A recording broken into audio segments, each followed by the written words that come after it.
কি দেখে ভোট দেওয়া উচিত, কি দেখে ভোট দিবেন? আমাদের দেশে মানুষ তো মার্কা দেখে ভোট দেয়, তাই না? ভোট দেওয়ার ক্ষেত্রে আমাদের লক্ষ্য করা উচিত কাকে ভোট দিলে এই লোকটা প্রার্থী হিসাবে যোগ্য এবং সৎ, তাকে ভোট দিলে সৎ এবং যোগ্য প্রার্থীকে ভোট দেওয়া হবে। এটা আপনার বিবেককে আপনি জিজ্ঞাসা করবেন। আপনি যদি সঠিকটা উদ্ধার করার চেষ্টা করেন, এরপর দেখলেন যে না, আপনি আসলে যেটাকে সঠিক মনে করছেন এটা সঠিক হয় নাই, লোকটা রাইট পারসন না, তাহলে আল্লাহর কাছে আপনার দায় নাই। কিন্তু আপনার চেষ্টা করতে হবে যে যে কয়জন আছে এর মধ্যে সবচেয়ে ভালো যোগ্য মানুষটাকে, সে জিতবে কি জিতবে না এটা আপনার দেখার বিষয় না। আমাদের দেশে বেশিরভাগ মানুষ এই জায়গাটায় এসে ভুল করে, মনে করে যে তারে ভোট দেওয়ার লাভ কি, ভোটগুলো তো নষ্ট হবে। ভোট নষ্ট হয় না।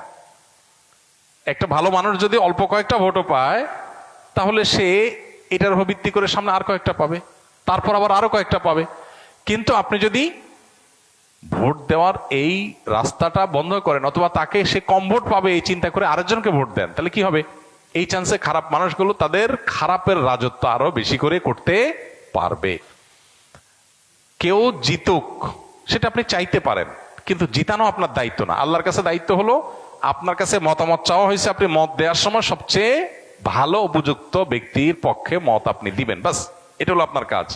যে লোককে ভোট দিলে আপনার ইমান, আমল, ইসলামের স্বার্থ, মুসলিম উম্মার স্বার্থ সংরক্ষিত হবে, আপনি বিশ্বাস করেন।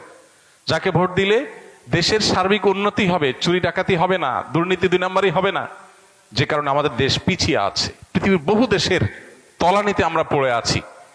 যাকে ভোট দিলে আমরা সেখান থেকে উঠার রাস্তা পাবো, তাকে আপনাকে ভোট দিতে হবে। এক্ষেত্রে বায়াসনেসের ঊর্ধ্বে উঠা, এই ক্ষেত্রে আপনার গোষ্ঠীগত, বংশগত, পরিচয়গত, এই সমস্ত বিষয়গুলোর ঊর্ধ্বে উঠা, সামান্য একটু স্বার্থের জন্য, একটু টাকা পয়সার লোভে আমরা আজকাল অনেক সময় ভোট দিয়ে দিই, সেটা যেন না হয়। আল্লাহর কাছে অনেক বড় একটা জবাবদিহিতার জায়গা। নবীজি বলেছেন, ইযা উসিদাল আমরু ইলা গায়রি আহলিহি ফান্তাজিরিস সাআ।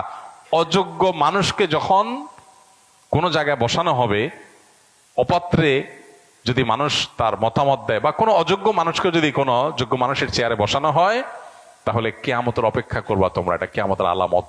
এই আলামত এখন চলে আসছে না, আসছে না? অতএব আমাদেরকে এখানে দায়িত্বশীলতার পরিচয় দিতে হবে। আল্লাহ বলেছেন, ইন্নাল্লাহা ইয়ামুরুকুম আন তুআদ্দুল আমানাতি ইলা আহলিহা। আল্লাহ তাআলা তোমাদের নির্দেশ করেছেন আমানত যথাস্থানে পৌঁছাও, অপাত্রে যেন আমানত না যায়। আল মুস্তাশারু মু'তামান। একজন মানুষ তার মতামত চাওয়া হলে, পরামর্শ চাওয়া হলে, তখন সে আমানতদার হয়ে যায়, তার কাছে এটা আমানত হয়ে যায়। অনেক বড় একটা ব্যাপার। আমানতের খেয়ানত করলে এর ভয়াবহতা অনেক বেশি, এবং যত অপকর্মের দায় আপনাকে নিতে হবে, বিশেষ করে এই সুযোগ পেয়ে যত অপকর্ম সে করেছে, যদি আপনার ধারণা থাকে যে সে এই টাইপের কাজ করতে পারে, তাহলে সৎ মানুষ, নেককার মানুষ, দিন, উম্মাহ, ইসলাম